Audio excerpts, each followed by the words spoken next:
we go. What's good, beautiful people? It's your main man, Big G, here on Industry Talk, and welcome to Primetime Pod, the hottest information resource outlet for all things entertainment, breaking news, celebrity interviews, and the hot topics of the day. Make sure to like, subscribe, and follow us on all social media platforms, our Facebook, Instagram, TikTok, Snapchat, you name it, we're on it. Just Google us. Boss Talk Podcast 101 Primetime. Shit. Prime time vibe. Make sure you check it Pal, why the fuck you think he missing? He say that. And Centerville, a whole lot. Now I'm not trying to get a little messy with you. Time is money. They go trap. What's good? What's good? What's good, beautiful people? It's your main man, Big G, and we are all the way live. Today, we have someone special in the building, Arkansas's very own. Should I say Arkansas or should I say Louisiana? Hey, I represent both states, Arkansas and Louisiana. Let's go. Yeah. Benito, the artist, Yeah. Benito, aka the teddy bear. Yeah, man. How you doing, Benito? I'm doing great, brothers. I'm glad to be here in the great city of Meridian, Mississippi. Yes, indeed. Yes, indeed. Hey, man, look, I know it was a long way getting here because we've been talking about it for about a good 4 or 5 months, huh? Yes, we are. Yes, we are. And we're excited to have you here Thank in you. Meridian. We appreciate you coming on in town because you got a performance later on this evening. That's right. And of course, I couldn't bring you in without actually getting an interview out you. Hey, bro, it's all good. So look here, man. Before I get started, I want to kick it off with this here. Yes, sir. I want the same energy you give my brother E over there, Boss Talk Entertainment. And Boss Talk Podcast, man.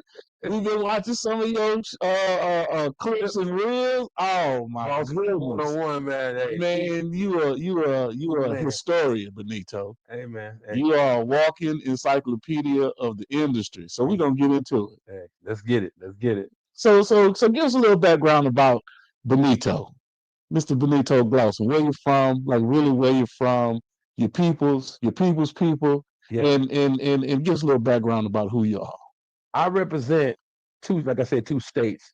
I was born in Monroe, Louisiana, and raised up in Louisiana when I turned 5. My mother we moved to El Dorado, Arkansas, where I'm from, and I grew up in El Dorado all those years, back and forth, down a little community called Pleasant Hill, Louisiana. And yeah, I remember my roots, man, because if I don't, I get crucified for it. Whenever I'm doing my live interviews, they're like, hey, you better tell where you from. Uh-huh. El Dorado, Dog Pound, you name it, all that. That's where I'm from. I grew up until I was 19, right at 19, and then that's when I met MC Hammer, and my life changed forever, in the music industry and music. And I did about a 10, 15-year genre with that, and took a hiatus, got married. Well, hold on. You're taking this too fast. Benito. Hold on. Because you said MC Hammer. Wait, let's back up. Yeah. Let's back all the way up. Before we even get into Hammer, the marriages, and all this kind of good stuff, let's start in. Let's do this El Dorado, and let's do Monroe, Louisiana. Let's kick off with Monroe, Louisiana first. Yeah. Because that's right next door to Mississippi. We Mississippi born and bred. Closest. It's our sister state. So talk to me about growing up in Monroe. Well, it wasn't Monroe. I was born in Monroe. You were born in Monroe. I was raised up in a community called Pleasant Hill. Pleasant Hill. It's in Okay. between Spearsville and Farmerville, Louisiana. Okay. It's a So community. Everybody was cutting. gotcha. Everybody was cousins. We Gotcha. knew everybody knew everybody. So Pleasantville. So what was it like growing up in Pleasantville then? Pleasant Hill. Pleasant Hill. I get it right. Yes. I want to crucify me. That's right. Pleasant Hill. Well, like I said, I was young, so I was from 0 to 5. Okay. So Pleasant Hill, Louisiana was the country. Yeah. Cows, horses, Sugarcane. coons, gardens, chickens. Yeah. You know what I'm saying? The whole 9, hogs, you name it, all of that. Right. And it was a slow life, Okay. And I went to my first grade there, in Spearsville. It was right next door. It was only like 5, 6 miles down the road. Right. But anyway, I was a kid, man, and I had got great years. I remember great times as a kid coming up. Okay. Did you have both parents in the home? Yes, at the time. My Okay. mother was married. She got married. and he was my stepfather. He was my biological, but Right. he was my dad. He Gotcha. raised me until I got around about 12, and that's when I met my real father. Right. But regardless of it, man, I had a good life, man. I ain't got no complaints. So see, you was raised by your step pops, and your biological father when you were 12. Yeah, 12. So let's dissect that first. What was that like growing up with your stepfather? How was that with him being in the household? Well, my whole thing was the whole time I thought he was my real dad. I thought he was my daddy because I Right. didn't know nothing different. Right. Because my mother got married to him, I was like 4 years old. Uh-huh. So it's like I didn't know no different because I wasn't used to seeing them, man around. When they got married, they moved to El Dorado, Okay. and when they moved to El Dorado, they brought me up like another year later because I had finished my first grade down in Louisiana. And when I finished in Louisiana, I went to Arkansas and started second grade. Okay. So I got a head start. I got a head start of a lot of people. Everybody was asking me because when I graduated in high school, I was the youngest person in our class. Right. They want to know how I graduated so quick.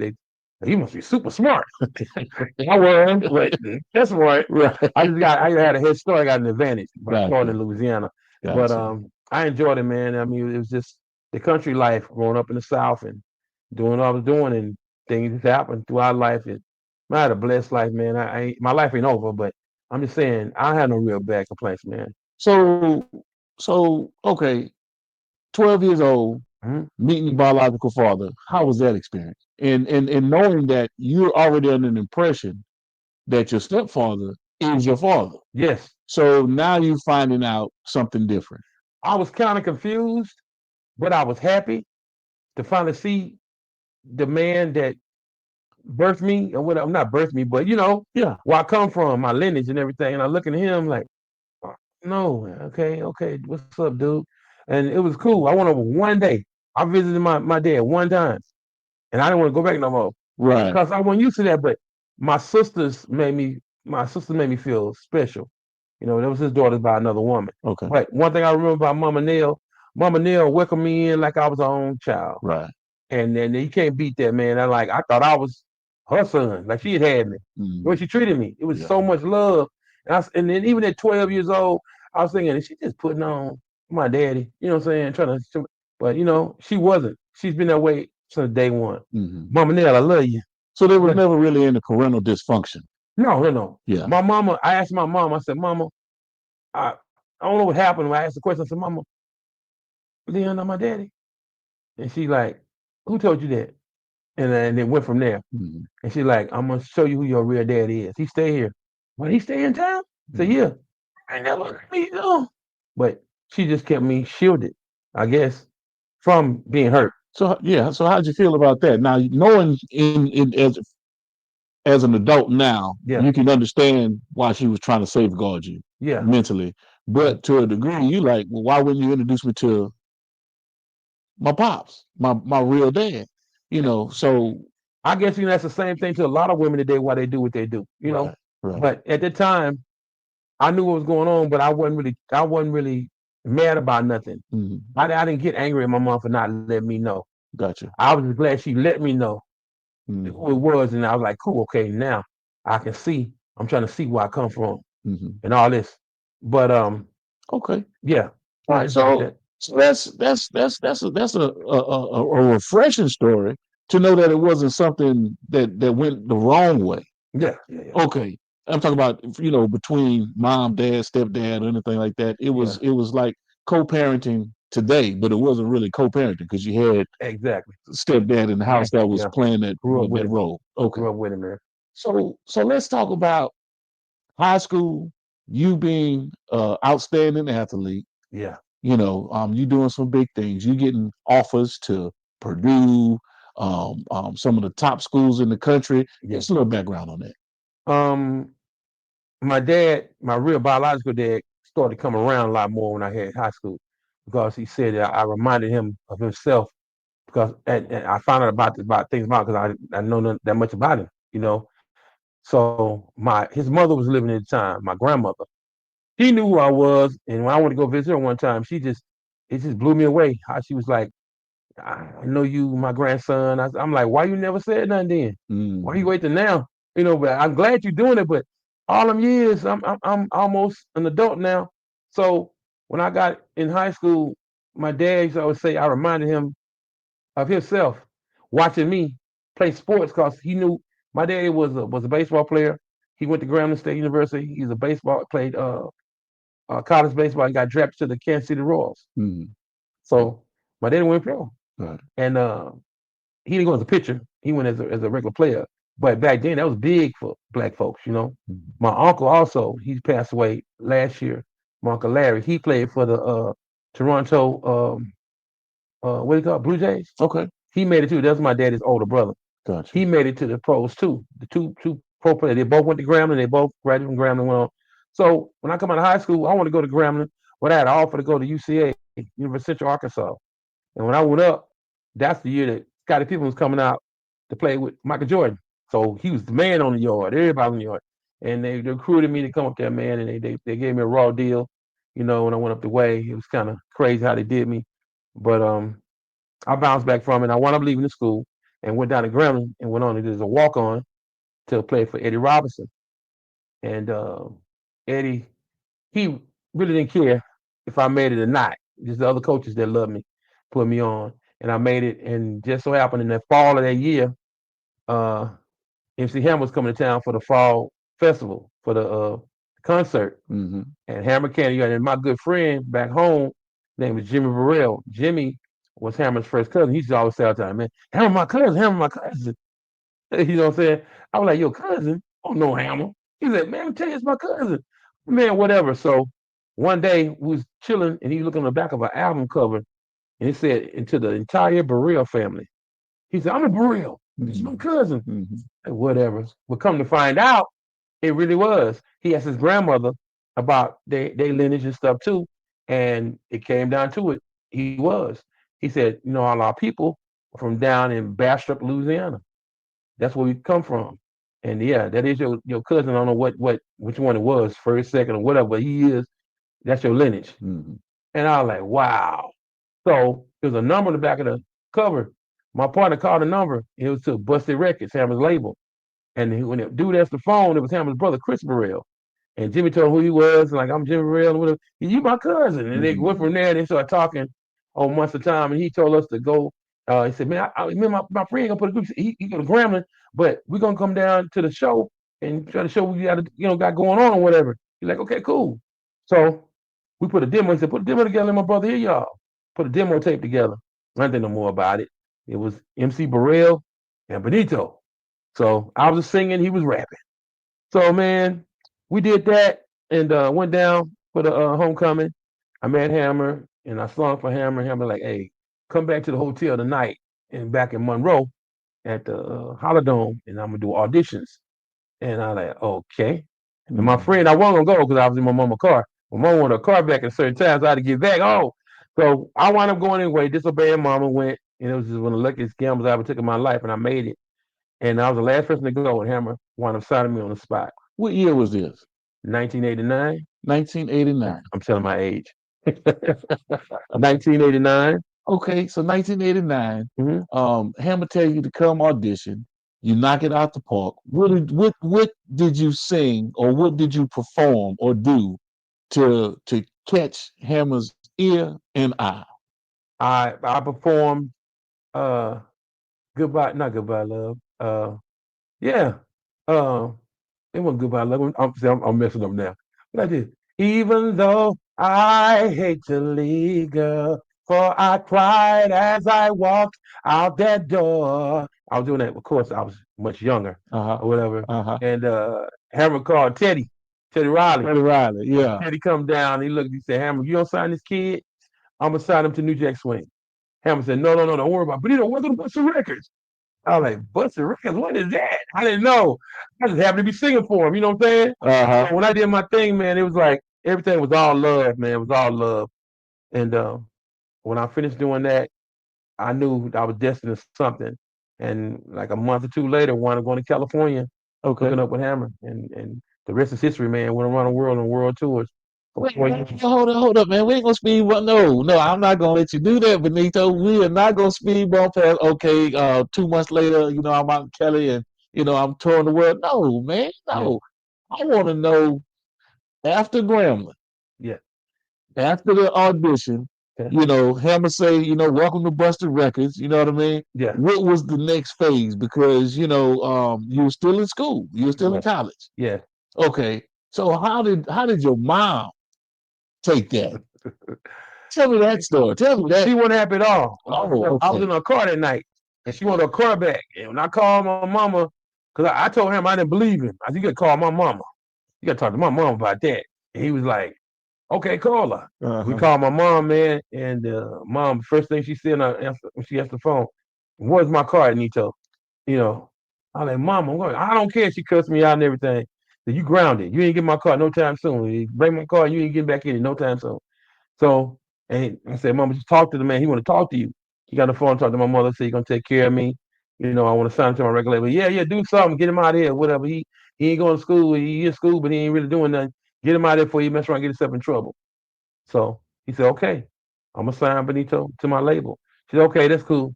He said, can you get his stuff ready, packed up and have him back in the morning at 5? I said, what? She said, huh? I said, yeah. So I said, yeah. I'll get his bag together. So before I got ready to leave, Hammer's manager stepped in, road manager, a guy from right over here in Mississippi from Macomb, Craig Brooks, you know what I'm saying? God rest his soul in peace, my partner. He told Hammer we had no room in the bus. Hammer said, I'll make room for him. Don't worry about it. I got him. He said, man, we can't take him for real. Wait till we get back. So he convinced Hammer to not take me right then. Like, yo, we are going to be back in California about another month and a half. So, but here's all my numbers and everything. I was like, oh, Lord, it's over. He ain't going to do nothing, He just took the air out of my balloon. But my partner was standing there, his cousin Jimmy's like, man, forget that. We're gonna get prepared, we're gonna rehearse, we're gonna get together, we're gonna go out there, we're gonna get on. So I intent was to go to California and get on. He had a brilliant idea. He said, look, we're gonna go to Cali. When he come on tour, he gotta tell us to our face. Either he gonna sign you right on the spot and keep you in there, or he gonna let us go back to Arkansas. I said, okay, but remember, we was 18 years old, 18, 19. So our lives were just beginning. We young men, we had it on our mind. We took our own money and got on the Greyhound bus and rode to California. And like I said, most things don't happen like that, but I knew something was up because it was just deja vu, man. It was almost like too incoordinated. When I got there that morning to Los Angeles, my cousin, me and my partner, we stayed with my cousin for he was one of our dancers. It was 4 of us that went, right? So it was me, it was MC Burrell and me, and we had 2 dancers. We thought we was like Hammer them or something. Anyway, we going to make it. And we get there, and then later that night, Jimmy and our other partner wound up getting to Oakland, the bus station. They said when they got off the bus, it was a big commotion going on. They're like, what's going on? So MC Hammer shooting a video down the street. Oh, here comes a Hammer. They're like, what? They're like, how coincidental could this be? They walked down the street and see Hammer. Jimmy told Hammer, like, what's up? He said, what's good? He said the first thing he asked him when he saw him, where's Benito? Jimmy didn't like that. Like that at all. Like he in LA. Right. So Ham was like, hey, call him right now. Call him. They passed that big old banana phone back then, them big old Vimeo scatters or whatever. And he called me, man, and we talked. He told me to not get in trouble, stay cool. He's gonna be in LA in about 2 weeks. He's gonna do the City Hall show, and I'm coming to get you, pick you up, and take you back to Oakland with me. Get you an apartment. And we're gonna start rehearsing for the tour. I was like, okay, cool. Just like Hammer said, he did exactly what he said he's gonna do. 2 weeks later, he called me, told me to meet him at the Sophie Hotel in downtown, Beverly Hills, no, downtown. Meet him in Beverly Hills, Sophie Hotel. I met him there. Went over to City Hall, did the show, and went back to Oakland, apartment, practicing everything, getting ready for tour. It was a culture shock because I had never experienced nothing like that for showbiz on that level. Right. And the Hammer was on the height of just blowing up. He had just finished doing You Can't Touch This, the album. So he's promoting it. And man, it was just beautiful. It's a beautiful thing. I don't think nothing else like that would happen ever again. That was like a once in a lifetime type phenomenal thing that happened. And I just happened to be a part of that history, man. And I'm happy. Right. So when you signed the Busted Records, Yeah. What was the agreement? What was the tell me about that? You know what I'm saying? Because normally when you sign to a label, you know what I'm saying, they Uh-huh. give you a little advancement. Yeah. And then they pencil you on the paper. Hammer was very generous. Okay, okay, okay. So you can understand, man. Here I'm a 19-year-old kid from El Dorado, Arkansas. Had never experienced nothing like before, corporate America, all that type of stuff. Just straight country. He's coming and said, well, you green as the grass outside. You know what I'm saying? You're elsewhere. I had to learn the game because I didn't know. I thought I knew the game. I mean, I had no idea. So they sit me down at the table and said, this is your contract. I'm like, oh, woo. It was about 24, 25 pages long. Right. I'm looking at it. I don't know what I'm looking at. I just see agreement at the top. And my name on there, or doing, then it said my name, doing business as, and this and that. And this. Okay, I think I know what I'm looking at. But I didn't care. I just ready to sign it. Right. He said, I saw 350,000 on there. Well, I thought it was 3,500 or something like that. I was like, what is that? He said, 350,000. I said, what is that? He said, your record label. That's gonna be your deal. Right. So what? He said, you get 100,000 as an advancement. I get a what? Come on, man. Lost for It's words. just straight country. Didn't know about the man. I'm rich. Uh-huh. You know what I'm saying? I couldn't believe it. I'm rich, baby. Yes, indeed. Man. So I signed it. And then Hammer showed me. He said, "What tell you this, but don't take all that money and blow it." He said most kids get that money, you just blow the money. These days kids be getting $1 million. So actually back then it's like almost equivalent to the same thing. So I thought about the baseball players, the dudes I knew that went on play in the pros. I'm like, man, they ain't making 300,000 a year. You know what I'm saying? Most of them got 100, 150. And they had to work, getting broke knees and elbows and arms and fingers and all that. Because I figured in life, if I didn't make it as a singer entertainer, I would have been in pro football. I'd have made it in the pros. I had it in my mind, I said, ain't no doubt, I'm gonna play for one pro team or something. I'm gonna make it to the pros. But unfortunately, it happened in music. Mm-hmm. And I signed my deal, man, and I saw that money, and I called my mother and told her, and they were screaming and hollering, and I was screaming and hollering with them because I didn't know no better. And like I said, I thought I was rich. And the whole thing was 250,000 of that money was going toward 3 commercial videos, my promotion, paying all my producers and all that kind of stuff. I didn't know how it worked. They explained it to me. And it was a good deal, it was a bad deal. The reason why I tripped because I was happy to be out of Arkansas and doing the traveling around the world doing what I was doing, but at the same time, it was a conflict of interest because Busted Records became my management and my record label. Wow. They control all of my publishing, everything I did. Mm-hmm. So I had no control over nothing. Mm-hmm. So it was a catch-22. Right. Damn if you do, damn if you don't. But I didn't care. I was just happy and grateful that I was able to leave, my town and go do what I did in the way I did. And it really didn't matter. Okay, so let me ask you this. So the fact that you were under signed agreement with Busted, Yes. did that lend any assistance to your music being sold to Aaron Hall without you having any type of knowledge prior to? Because that was a hit song. What was it? I Miss I You? miss you. Yes. Yeah.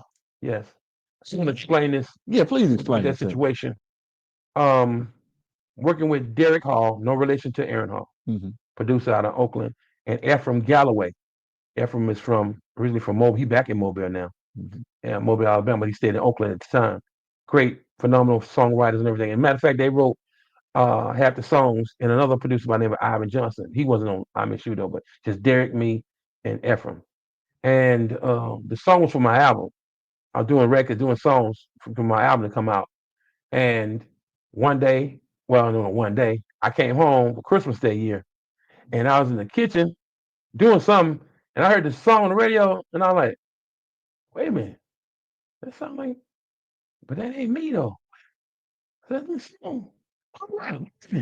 I just listened to the radio, turn the radio so I could hear. I'm like, you done changed it. That made my verses. But somebody stole my song?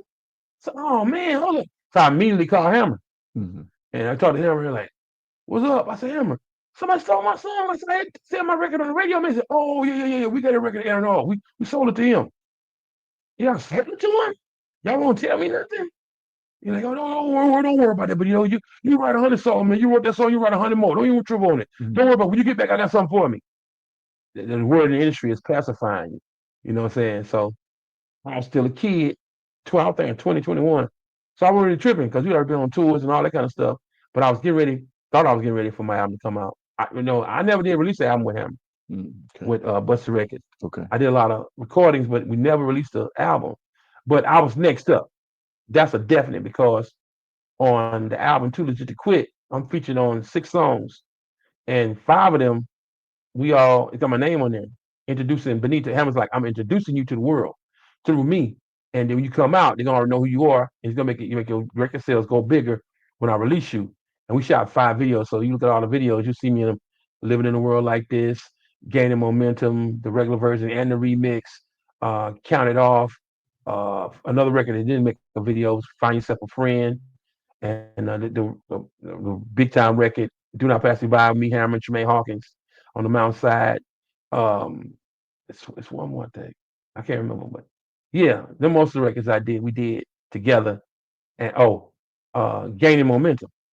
Yeah. That concept of that record came from me and a guy named Michael Buckles. Because I couldn't never play keys and things, but in high school and later, I was real good with the beatbox. I can't do it no more now, but back then I was good at. It's almost like I hear harmonies in my head, and I can emulate sound with my mouth. So my mouth like a human beatbox. Dun, dun, dun, dun, dun, dun, dun, dun, dun, dun, dun, dun, dun, dun, dun. That's the melody. You understand the chord? Bringing the drums, everything. You mix everything together, and it comes into a song. And the hammer came with a gaining momentum, and I sung the parts. And I wrote the parts for the girl Saja that sung on Too Legit to Quit. But on that gaining momentum, gaining, all that was me. Okay. But she took the first part of the verse, and Hammer moved me to the end of the song with my parts. But I'm still on it. It's a sketch and stone, baby. Can't take me off. Right. And yeah, man, I was very creative. But Hammer, he used me a lot. And it came down to a time we was in there doing that album. My partner, remember, my friend, that we went out there, Hammer's cousin, it was gonna be the MC Hammer Benito album. Okay. Because right now I'm on 7 songs out of 13 song album. 6, 7 songs. Right. My vocals on there. Even with the other group, Hammer started a thing called a Homeboy Choir. I'm in there too. So his cousin hated on me. We in the studio, I forget what song we was doing. I cannot remember. And I should remember that one. But he's like, you know what you're doing, man? The MC Hammer Benito. Come on. Hey, man. Let somebody else sing. Say it ain't so, Benito. On my life. And you been talking with these people. You've been on the road with them. It's my childhood friend. Yeah. It was like a dagger in my heart, man. I couldn't believe he said that. Yeah. I was like, wow. I looked at him sideways, like, I said, man, you hating on me? Hammer said, you know what? It changed Hammer's mind. You're right. I need to get somebody singing the song. I don't know the person in mind or whatever, but at the time, Hammer was locked in on me. We were locked in. He broke all that up. And I said to myself, why are you even here? You shouldn't even be in the session. You should stay at the house or wait. He hated on me, man. But it didn't stop nothing. All the records I did still came out. And as of now, I think Too Legit to Quit sold like 10 million worldwide, and other singles went platinum and gold and all that kind of stuff. It was a disappointment though to Capital because he came out the hiatus of Too Legit to Quit. I mean of You Can't Touch This. Right. Which just sold 30, 40 million. So 10 million was like in corporate America, that ain't good. We need 100 million this time. It didn't go that way because I think that the industry had been force fed Hammer so many years. We was hot for 4, 5. We was force fed. Right. Hammer cartoon, Hammer doll, Hammer Pepsi commercials, KFC, everything and all that. That's when I found out about corporate America, how Pepsi owned everything. Owned Coca-Cola. I'm not Coca-Cola, but they had Mountain Dew and KFC and Pizza Hut and all them. I'm like, what, they own that? Like, yeah. So I started learning the business side. Right. That's when I started hanging out with Hammer's brother, who was the mastermind behind everything, Louis Burrell. Louis Burrell is my mentor. Still to this day, Louis is my mentor. I love Louis. Louis is the one that taught me so much game to him, man. As E40 says, sprinkle me, baby, sprinkle me, baby. Mm-hmm. Louis K. Burrell, Okay. mastermind. So let me ask you this, Yes, sir. and since you brought Lewis up, Yeah, and he was the business manager, yeah, so he handled a lot of the behind the scenes. everything. Okay. What was the issue with him and Jimmy Henchman? Who? Was it in New York? Jimmy Henchman. Wasn't there an issue with Jimmy Henchman and Hammer at one time? Jimmy Henson. I'm not even talking about what was going on the West Coast, Okay. because Jimmy Henchman was a big time producer out of New York, off out of the East Coast. I don't recall that Don't one. recall that? Okay. All right. Well, Hold my head on that one. okay. Well, let's go back. Let's go back. Huh? Let's go back, because maybe it'll come back to you. Hell, We'll talk about it. Because I have to bring you up to speed with who Jimmy Henchman Henchman is. was, yeah. Yeah, who he was at the time, Okay. and then you probably be Yeah, back in the yeah. office and be like, okay, I remember that individual. Yeah. Um. So let's talk about the situation with Michael Jackson and Helmer, if you don't mind, because that was always, because both of them were phenomenal Yes. when it comes to their stage presence and performance. Mhm. But in your opinion, Huh? who was the better dancer?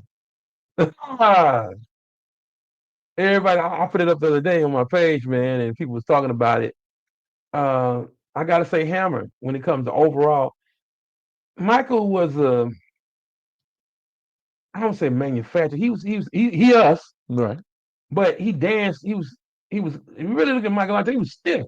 Okay. He didn't move. Hammer moved like flowing water. Right. And Mike had a couple moves here and there, and they just ran it with him because of his popularity. Mm. But Hammer actually got down and got it. Hammer, the closest thing to James Brown you could ever think about. And James Brown back in the days was the best dancer in the world. When nobody know Nipsey was Nipsey Hussle, Mm-hmm. Nipsey Russell, whatever his name was. Right. Right. The Sammy Davis Jr. And Davis Jr. All those cats was Right. no comparison. It was, man, that was, and everybody, you had at different times. Look, close thing Hammer was Crazy Legs. You know what I'm saying? Okay. Back in the 40s and 30s, Mm-hmm. Hammer was undeniable, one of the best dancers in the world, hands down. And any challenges he ever had, for one, this is what I really know about us, and like being like I said, called a superheroes. We were very much in shape, and to dance like Hammer did, it takes great endurance. I mean, dancing at full speed. Most people dance and bust a move, and they be in 30 seconds they through, just like a fight. Mm-hmm. You fighting and doing a regular fighter, you be tired within a minute. Mm-hmm. Not us. Right. He can sit there and dance and do the same thing over and move fluently, and you see him, you be like, wait a minute. Mm-hmm. You be able to do it because you ain't in shape. Right. Hammer got all that military strategy to work out every day. He made us get up and walk and run. If we can't run it, we made us walk it. Mm-hmm. Wasn't no quitting, no nothing. Right. We was up every day, push-ups, sit-ups, jumping jacks, running 2 miles, all of that. And whoever can get it, just like in the service, come on, go back and get them. Right. Bring them across the line. Mm-hmm. We're going to get it. We're going to get it together. And everybody became great. Even everybody on that stage, man, was in shape. From our bass player to the background singers to the regular dancers. Mm-hmm. None of them. The regular dancers, they rehearsed 8 hours. It was like a job. So your conditioning was a part of the rest. Conditioning was a must. Right. No doubt.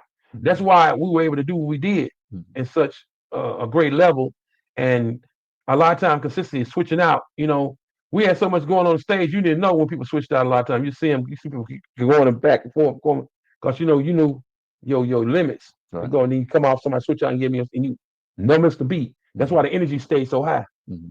And speaking of that, because the entourage was big. Oh yeah. Just give me a roundabout number. How many people Hammer employed on tour year to year, consistently? The biggest height, and this is an amazing story I'm going to tell you. The biggest height of our career on the road with Hammer might have been in '92 or maybe '91. At the time, Hammer employed over 400 people. Wow. 400 households. That's a large Fortune 500 company. Yes. That's not a small fortune, right? That's a 400, large for fortune over probably. 400 from the staff and crews on the road. All of us members, over 100 of us in the crew, on stage, back and forth, and off the stage, bodyguards. I mean, everything, man. Marketing people, merchandise, everything. We 400 people, and this was the part that really blew my mind with Hammer. And I that's why I can never say nothing about what the brother did for us humanitarian. I remember sitting there with him, sitting there talking. Now his brother Lewis is a businessman. Mm-hmm. Lewis like, fire everybody, or well, let them go, give them, let them go till we come back on tour again. Don't hold them out. It was only a 1 month. We had a 1 month break one time off of one of our tours. So Hammer's brother Lewis want to send everybody home, cut the budget. Hammer said, I can't do them like that. Mm-hmm. They've been too good to me. They made me who I am today. Everybody had an asset on me being who I am. Hammer paid salaries for a whole month for everybody on our crew of 400 some people, over $1 million. Mm-hmm. He had our banking lady was Lynn Hamilton. He said, Lynn, put up the money to pay everybody's salaries this month. Do not let nobody fold. They depending on this money. They got to live. They got to eat. They got mortgages. They got car notes. They got insurance. Get them their regular check. Whatever it costs me, take it out of my personal earnings and pay everybody. And Lewis told you a fool. We done went crazy. But Hammer did that for everybody. I was there. I saw it. I saw him sign off on it and everything. Me and Hammer used to hang out. See, this one thing a lot of people don't know. Me and Hammer used to hang out real close, tight. I was like a little brother to him in a sense. When everybody else was gone, I was the only one still there with him, hanging out. And he told me, it's a secret, y'all. He said, Benito, the reason why I like you so much is because you never asked for nothing. Mm-hmm. My you country, and that's what I love about you, and you're not selfish. So if you ever ask me for something, it's not nothing for me to say, okay, what you need? Because everybody else is give me, give me, give me, give me, give me, give me, give me. He was quote unquote the money man. Everybody was pulling the hammer. Everybody. So he's like, I had to get away from all this. I said, what do you dislike the most about this stuff? He said, man, I can't be normal no more. I can't go to the store. I can't go to the store down the street or whatever without people want autographs and everything, man. I can't go out. That's why I had to dress up, put on costumes and put on, masks or something, put on a beard or something, and cover up like I'm an old man. He said, it's crazy when you become popular like this. He said, but I still want to be normal. And I can't. Mm-hmm. A lot of times, Hammer would go places. This at the height.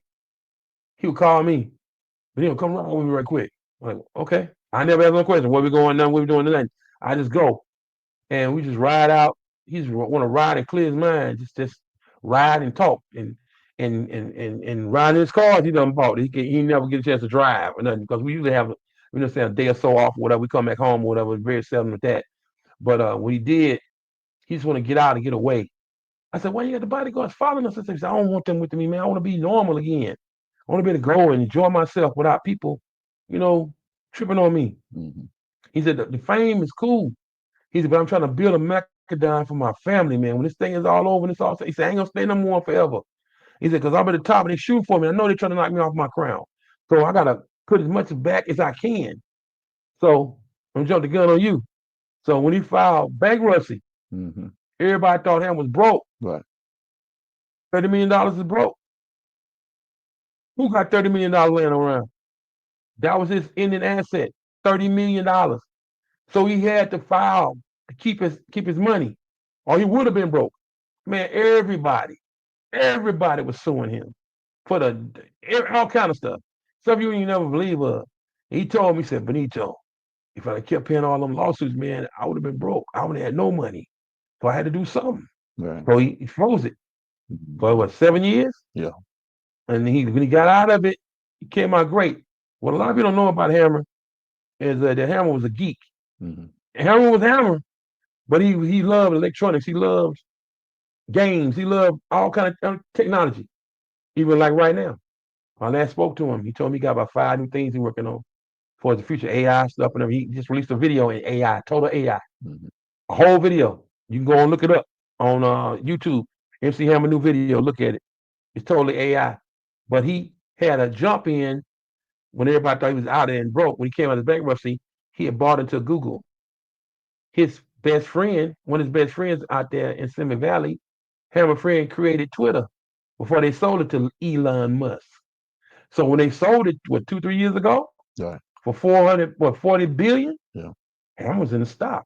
Gotcha. So he sold his portion. So is he broke? Of course not. And Hammer say he learned over the years, all the people he trusted can never trust him no more. He ain't about, he's just about living now. Hammer stays in Tracy Okay. in a regular house, Right. it's out there in the middle of a cow field. Right. You go to Hammer house, it stink. Mm-hmm. It's his cows all around him. Right. Dairy cows. That's right. Money. So, yeah. So he stay out there, but then he got used to it. But they've been there so many years. But then it's money. But he lost the mansion that he dreamed about. We went up there. Mm-hmm. I remember talking about Benito. I'm gonna put the 70-car garage right here. I'm gonna build a house up here. I'm gonna put the pool with the waterfall. That's where he shot the video, Pumps in the Bump. Okay. All of that. That house cost him at the time was 17 million. Right? He put everything into it. And he wound up losing it. Yeah. He had to sell it. He sold for like, I think, 4 million. Mm-hmm. 17 million. He sold it for 4 million. Right. Mansion, the gate down the front, you couldn't get up. You had a guard's gate. You had to drive, go up the gate, get up to the house on the top of the hill. All of that. I'm a king. Mufasa. To regular again. And he loves it. Mm-hmm. His mom still staying in his house, his first house he bought. Okay. In Fremont. Yeah, she still stays there. Well, Both his parents still living.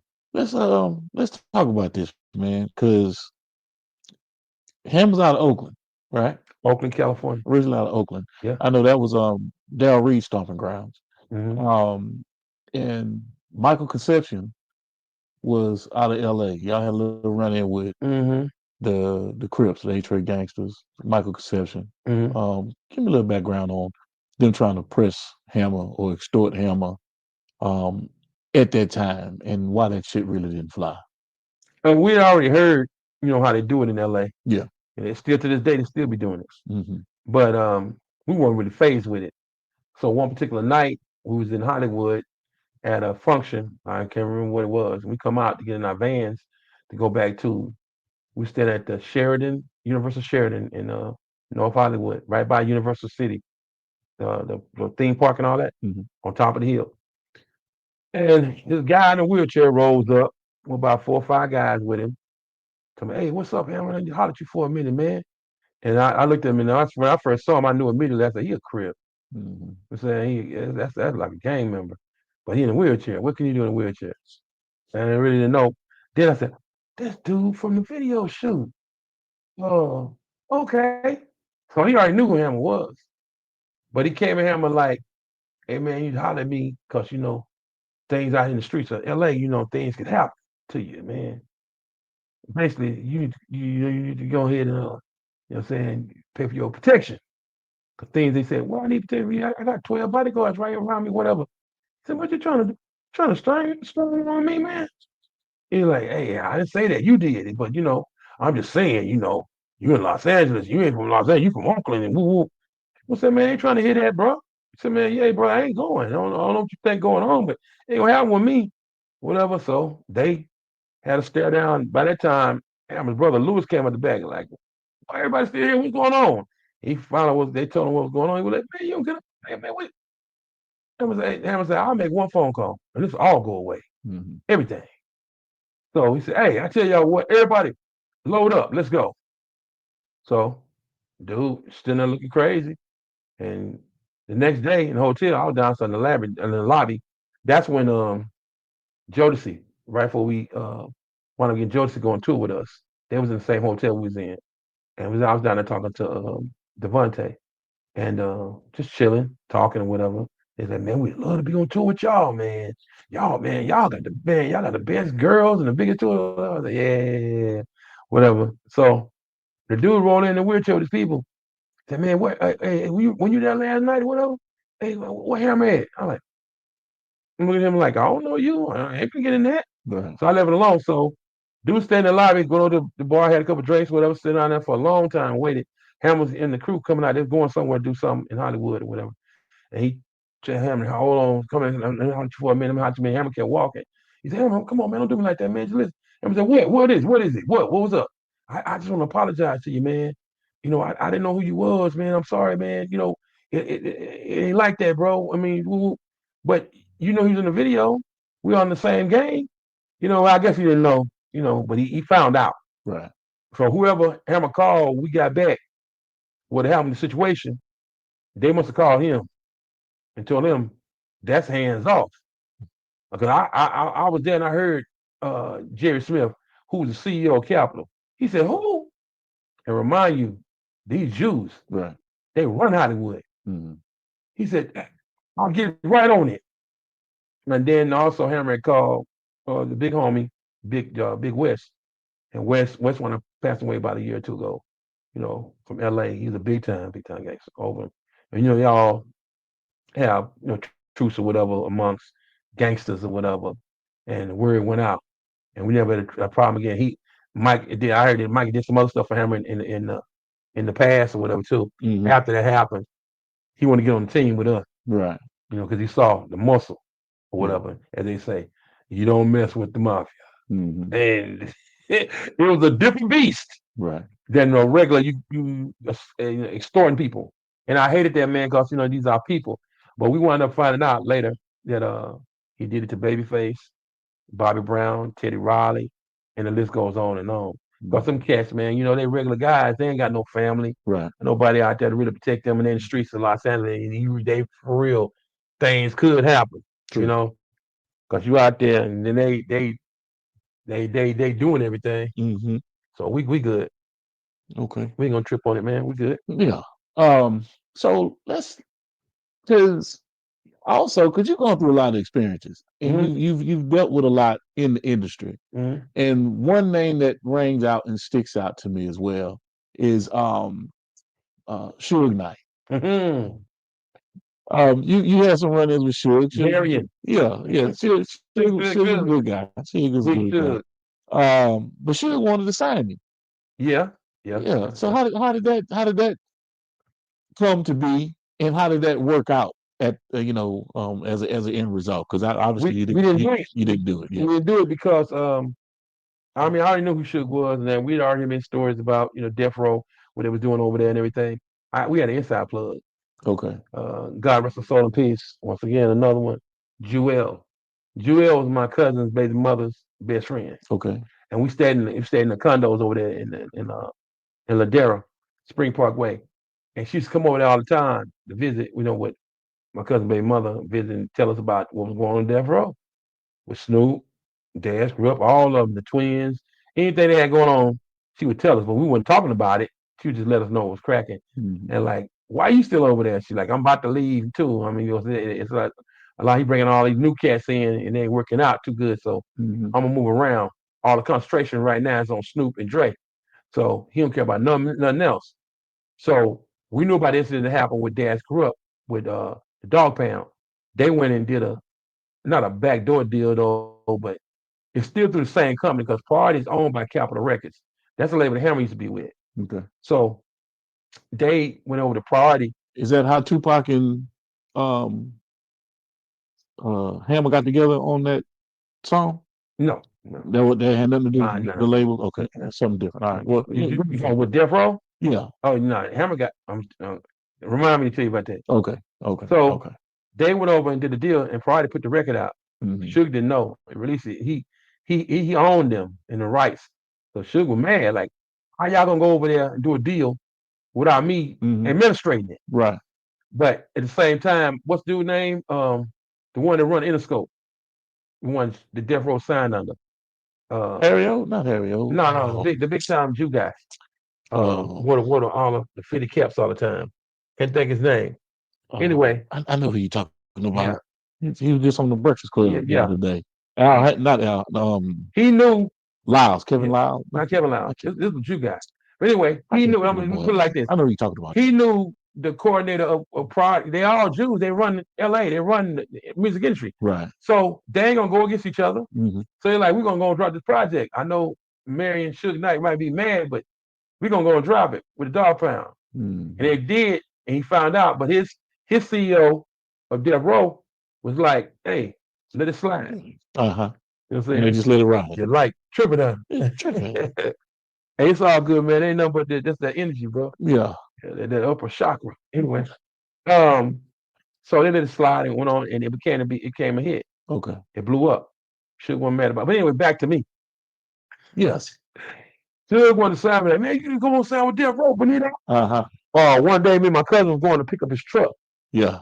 over at his place in Long Beach, California. A place called just like West Coast Customs. It was called All Star. Mm-hmm. All anybody of somebody, from the drug dealers to the baseball player, the football, whoever it was, they customized cars and trucks and everything. Mm-hmm. And we was out there. My cousin had a custom dually, stretch dually, extended cab, everything, drop airbags, whole nine, chromed out, 454 with the turbos on. I was laid out.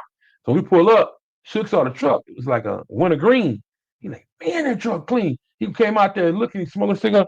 Oh, what you did this, man? And then we got out, and my cousin said, it's my truck. He said, bro, you want to see it? He like, nah, I ain't for sale, homie.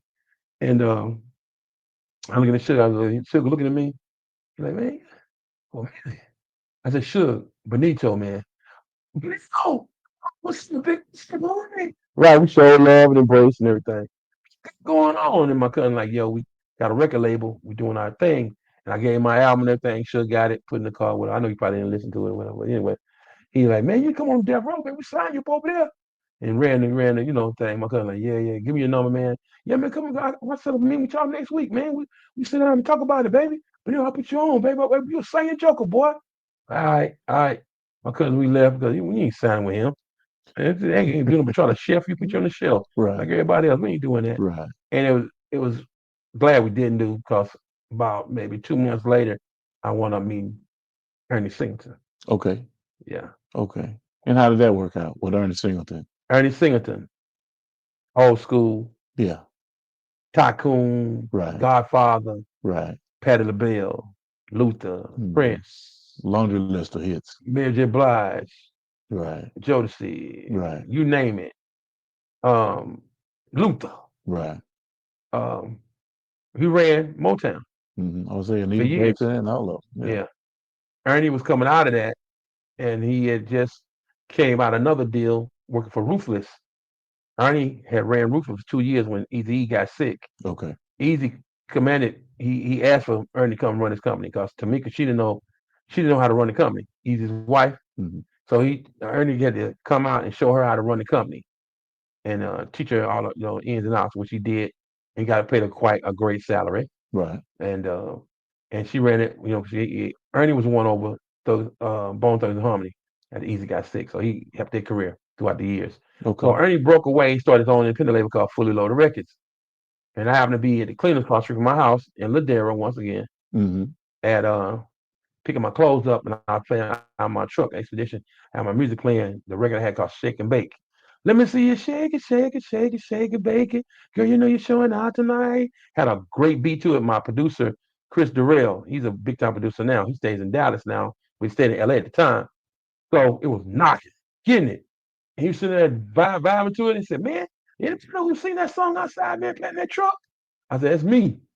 He said, man, get out of here. You a bodyguard or something. It ain't your record. That's me. Now I explained to him who I was and went back to the Hammer stuff. He said, but you, I said, yeah. He said, man, I want that song. He said, I got a new record label I'm starting, and I would love to have this song launched on my label. Can I have it? I said, no, you can't just have it. No, we can talk about it. He said, man, can we meet next week on Tuesday?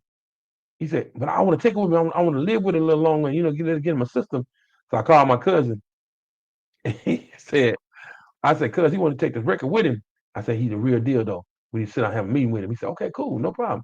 He said, go and give it to him. We ain't worried about nothing. I said, cuz we ain't copyrighted and all that stuff. He said, we ain't worried about him doing nothing with it. I tell you that. Right. He said, okay. Right. Well, since you say that, then yeah, you can get it. My cousin say, I don't try nothing, because we do, we can come see you. He's like, okay. Wound up doing the deal, man. Signed with Ernie, put the record out. Record did real good. And then about 6 months into the label with Fully Loaded, Ernie said, I'm gonna do a deal. And it's a surprise, but I'm gonna let y'all know ahead of time. I'm gonna do a deal with my partner, my roommate, classmate, and my good friend, Bob Johnson. We like, Bob Johnson? Where's Bob Johnson? Ernie said, D. Bob Johnson, Right. BET. Right. BET Bob Johnson? Mm-hmm. This is before he signed the deal with Viacom and, sold the company and all that. He said, I've been wanting to do a deal forever, but I didn't know how to do it because I was afraid that if I did do a deal, it might not work out. And because I'm basically controlled by a lot of labels because the payola thing. Mm-hmm. They pay him to play them videos, Right. all the major record labels. So he had a playlist he had to play all the time, just like radio. Yeah. It's the payola, it's the game. I'm telling the game now, y'all. I'm telling it. Anyway, they know what time it is. You got to pay to play. Right. So he really didn't want to do no label because he felt like other labels get mad if he had a record label.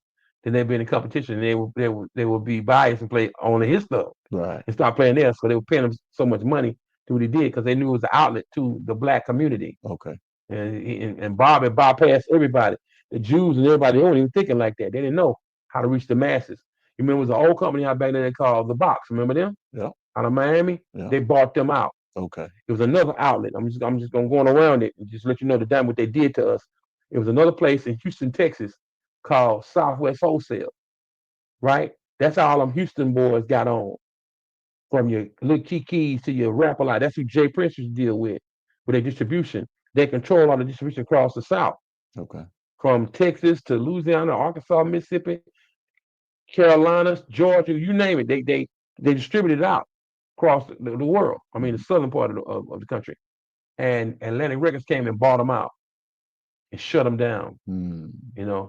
Like when I was talking to you earlier about Master P and them. Right. When it never be another Master P deal, they did because he made them look like behinds. You know what I'm saying? 80-20 deal. Right. That's unheard of.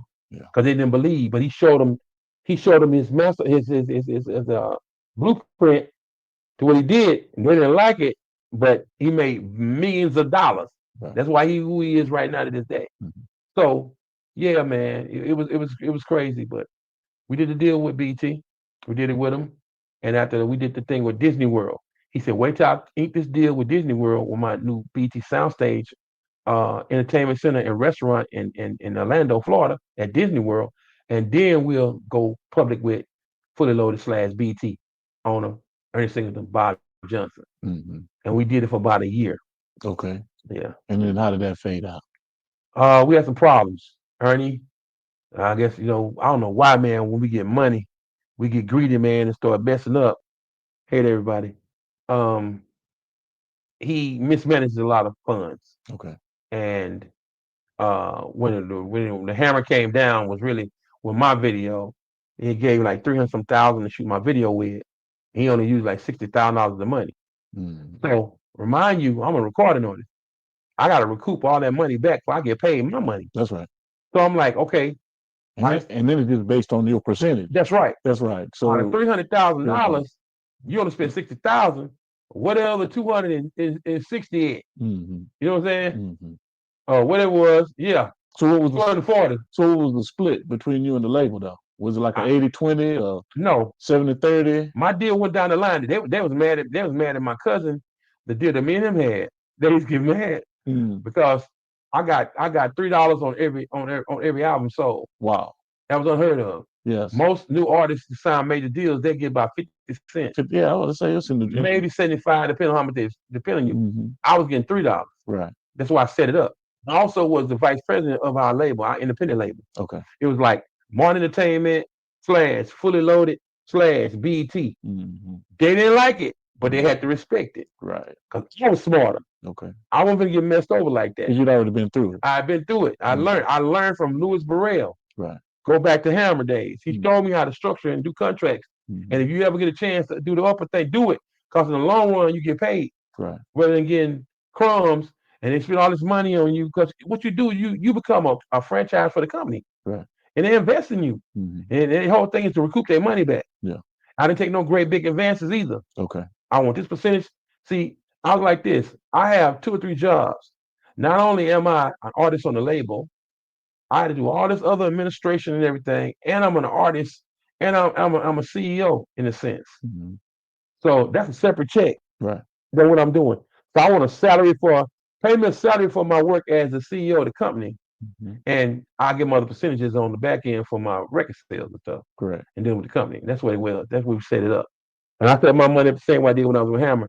I want to get paid every month, or paid twice a month. Right. This X amount of dollars. That way I'm able to live how I live and buy what I want to buy and live where I want to live at and all that kind of stuff. Pay all my bills. Good. Yeah. Good. Okay. Yeah. All right. Well, look, man. We can sit here and do this. Whether you realize it or not, we've been talking for over an hour. Yes, sir. All my people over here on my.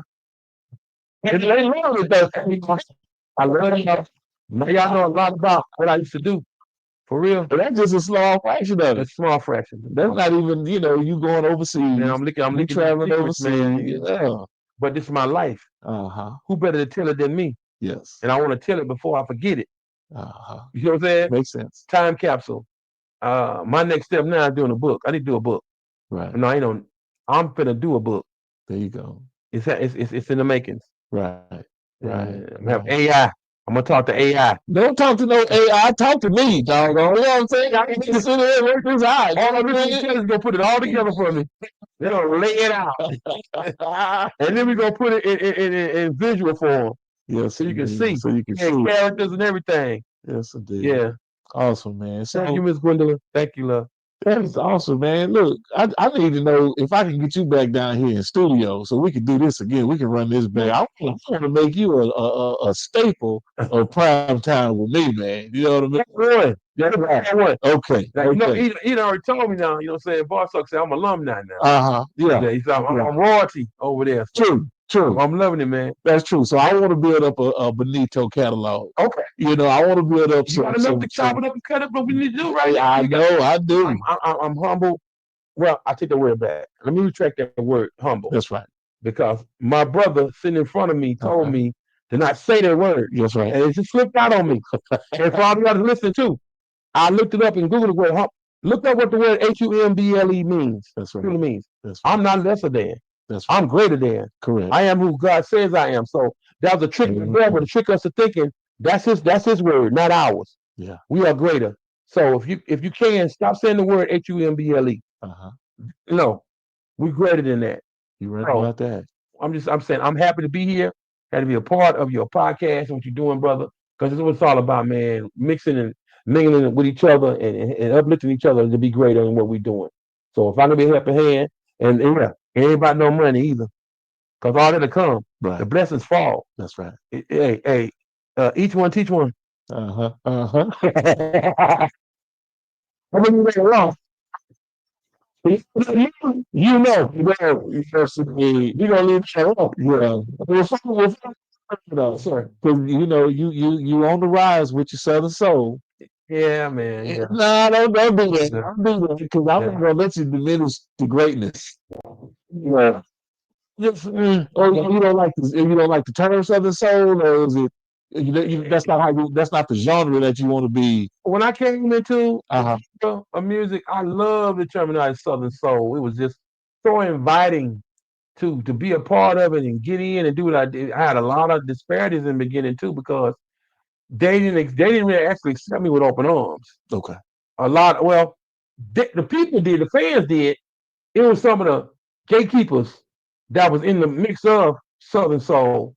They didn't like the fact that I was coming from R&B or from my background and coming into, the music that way. Right. And they was tripping. I heard from a couple of prominent people that was already in it, and they told me straight up. I mean, no cut, man. They really don't like you over here. Right. I'm like, why? I said because you too polished, and they don't feel like you came from the grit like they did. I said, what you mean? I'm from Louisiana, right? Arkansas, from the heart of all this, right? Because I said, I'm gonna be honest with you, I ain't never really liked blues. Mm-hmm. I mean, growing up as a kid, because I was always hearing, cheating in the next room, someone else cheating when you close your door or whatever, leave the keys behind, all this old craziness and bad stuff. I'm like, I don't want to sing about that. Right. You sing about some love, some happiness, love and happiness. Mm-hmm. You know what I'm saying? Something good.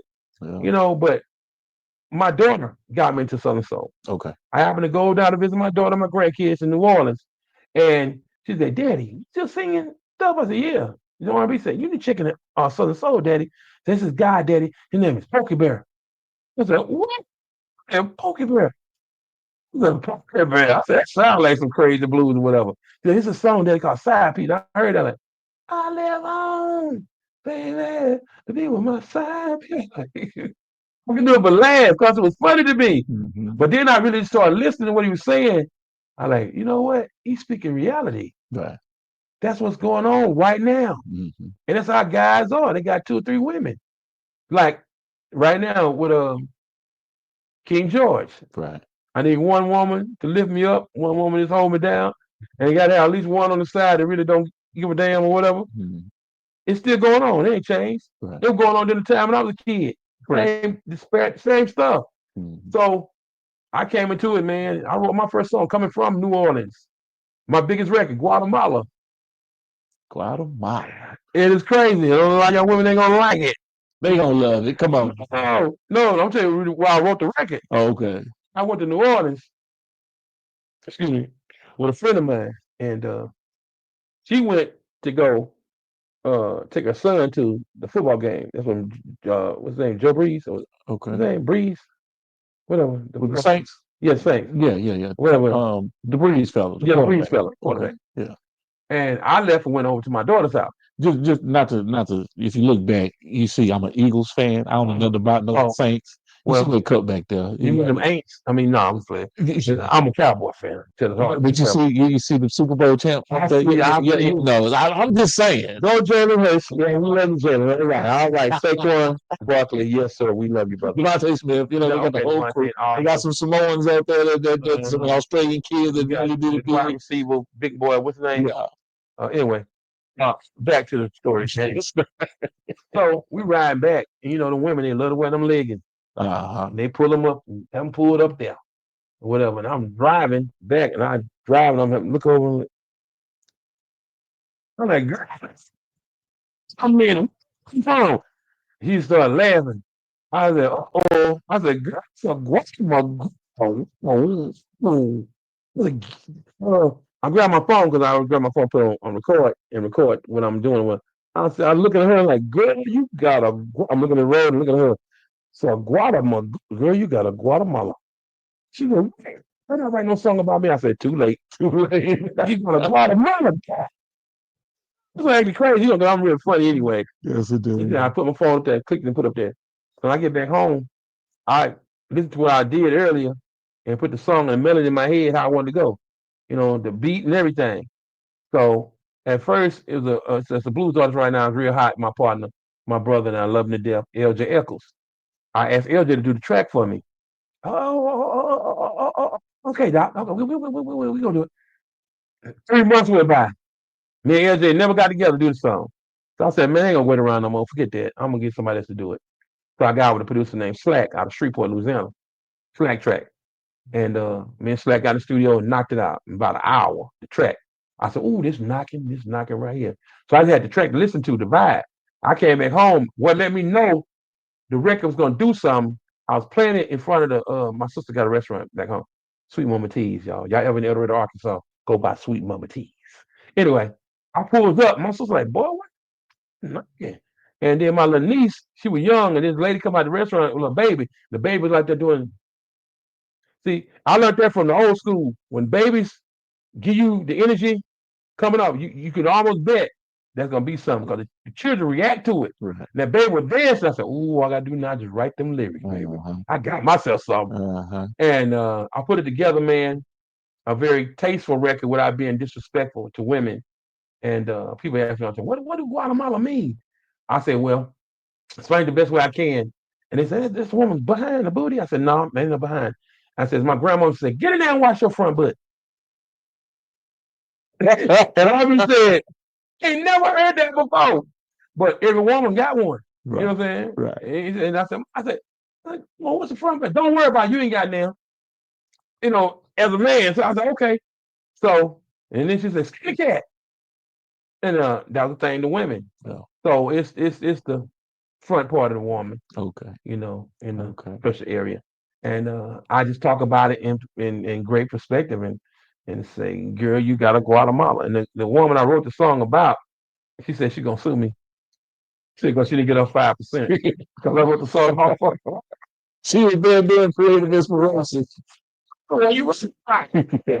I'm sure you're going up taking your court. Yes, But indeed. yeah, ain't nothing but love, man. That's awesome, Yeah. man. Tell them how to get in contact with you, Benito. You can contact Benito. I'm on Facebook at Benito Glosson, BenitoGlosson. And you can also follow me on my Benito page, the artist page, Benito, Benito, on Facebook. Everything else is Benito Glosson, at Benito Glosson on Instagram, at Benito Glosson on Twitter, at Benito Glosson on TikTok.